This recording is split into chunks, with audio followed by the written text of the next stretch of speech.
Bonjour. Je tiens à saluer M. Patrick Caner, sénateur, qui nous fait le plaisir de sa visite aujourd'hui. Messieurs les conseillers départementaux, M. Charles Beauchamp, M. Frédéric Delannoy. M. Frédéric Delannoy, merci, mais il est venu aussi en tant que président de Cœur d'Ostrevent Aglo. Bravo.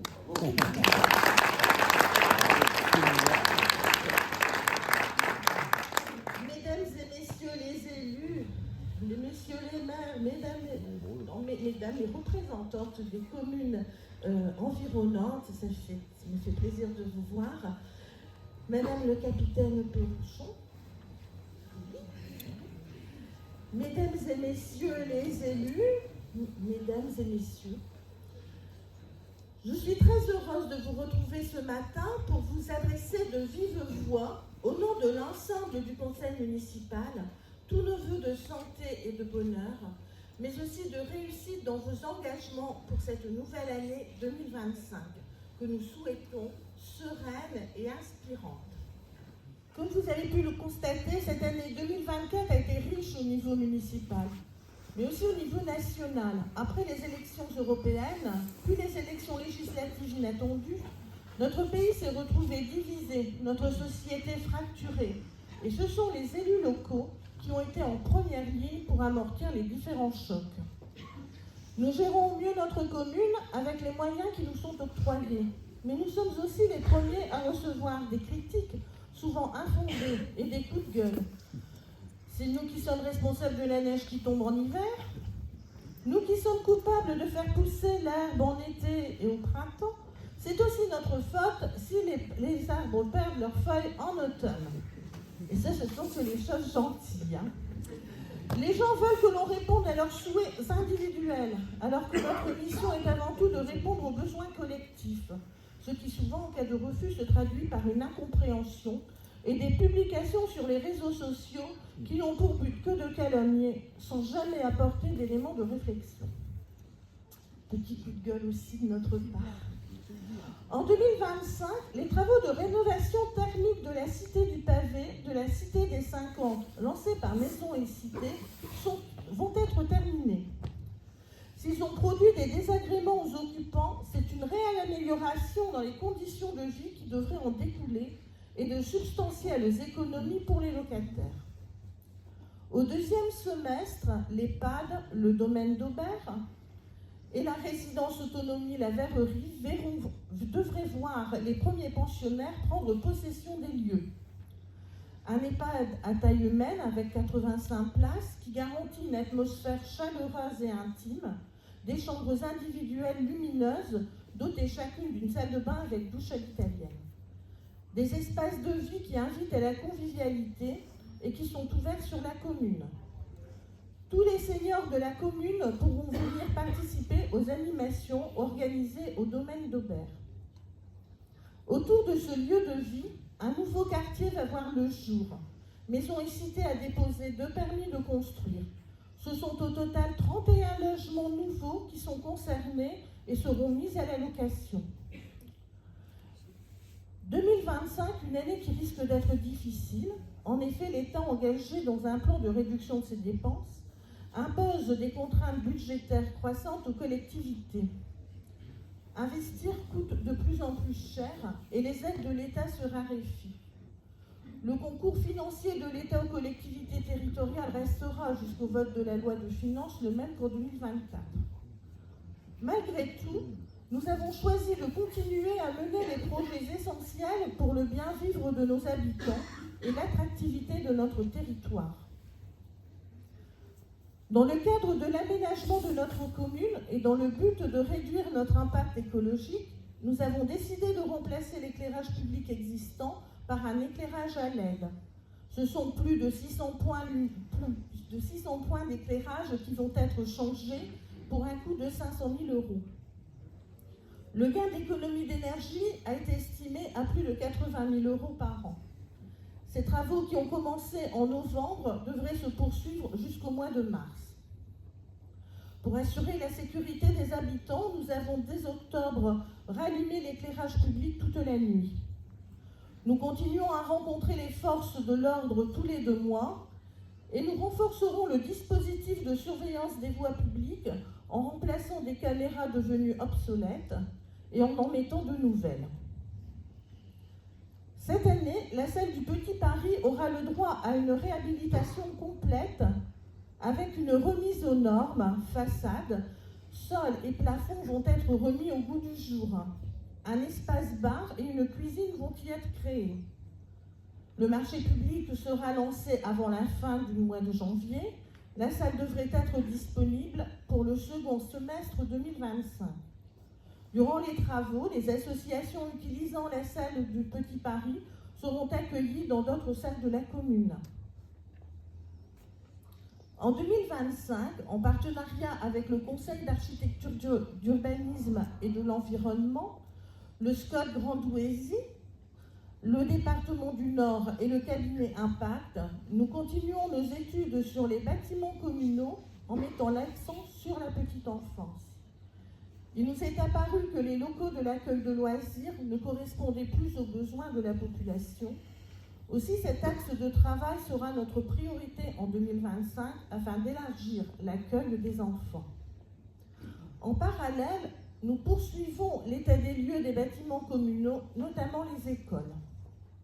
D'ailleurs, je souhaite remercier de leur présence les enseignants, monsieur le directeur, que j'ai salué tout à l'heure. Et je souhaite les remercier qui contribuent chaque jour à faire de nos écoles un lieu d'apprentissage et de partage de qualité. En 2024, nous avons étendu la garderie périscolaire aux enfants de moins de 6 ans scolarisés dans nos écoles suite à une demande qui semblait forte. Pour l'instant, le nombre d'enfants accueillis sur la première période est très faible. Nous continuerons à nous impliquer dans la politique de la ville à travers le projet Quartier 2030, Bien vivre ensemble dans nos quartiers. Les objectifs généraux sont de favoriser la citoyenneté en améliorant le bien vivre ensemble et libérer la parole par la culture. Ce projet se décompose en 3 parties.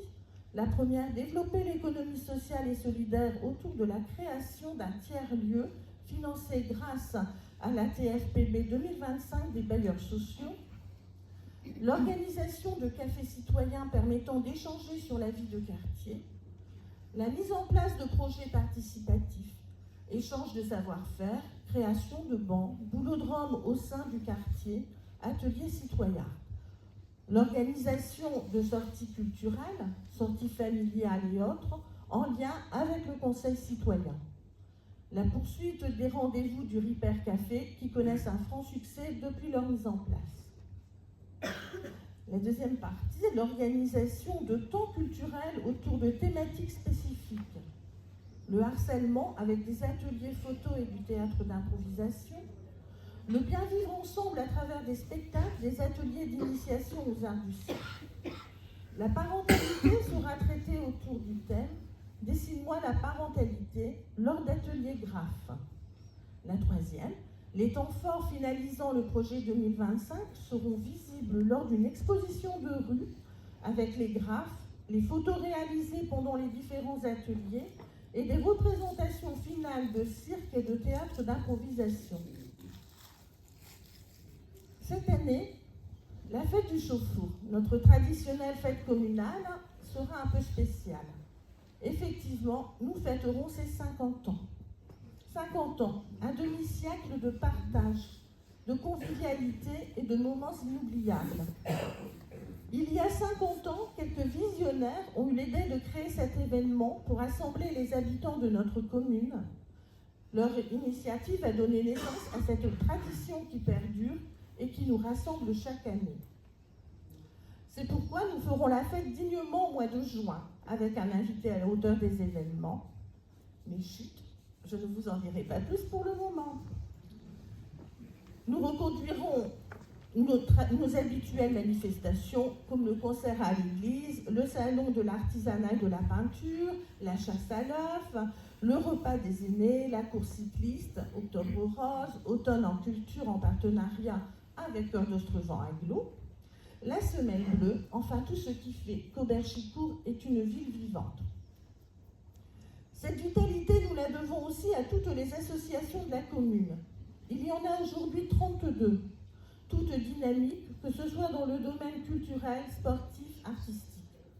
Il est difficile de ne pas trouver son bonheur, et je peux vous assurer qu'il ne se passe pas un seul week-end sans qu'un spectacle, un match, une compétition ne soit organisée dans la commune. Souvent, ce sont même plusieurs événements qui ont lieu en même temps. Ces associations, vous pouvez toutes les rencontrer lors de la manifestation qui leur est dédiée en septembre, Asso en fête. C'est grâce à leur engagement que nous avons pu mener à bien ce projet qui a remporté un vif succès. Je voudrais d'ailleurs leur rendre hommage à ceux qui font vivre nos associations jour après jour, vous, les bénévoles, les présidents. Vous nous montrez qu'ensemble, nous pouvons accomplir de grandes choses. Toutes ces réalisations, ces projets que je viens de vous présenter, ne pourraient pas voir le jour sans un travail incessant de l'équipe municipale présente aujourd'hui, dont j'excuse certains membres souffrants, qui n'ont pu se joindre à nous, et qui s'investissent sans compter. Votre écoute, votre disponibilité, votre sens de dialogue sont autant de qualités qui font de vous des élus de proximité. Votre rôle est essentiel pour faire de notre commune un lieu dynamique et attractif. J'aurais une petite pensée pour nos conjoints et conjointes qui souvent attendent après nous, parce que souvent on en a que pour 5 minutes, mais toujours nous soutiennent dans tout ce que nous entreprenons. Merci à eux.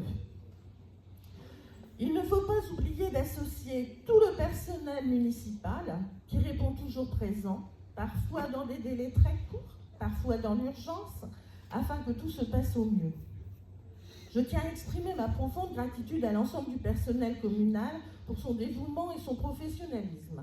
Votre travail quotidien contribue à améliorer la qualité de vie de nos concitoyens. Pour finir, j'aimerais rappeler l'importance du lien social et de la solidarité. Dans un monde en constante évolution, n'oublions jamais de prendre soin des plus vulnérables, d'écouter et de partager nos expériences. Merci. Je réitère mes vœux de bonnes et heureuses années et je vous invite à prendre le verre de l'amitié. Le moment convivial.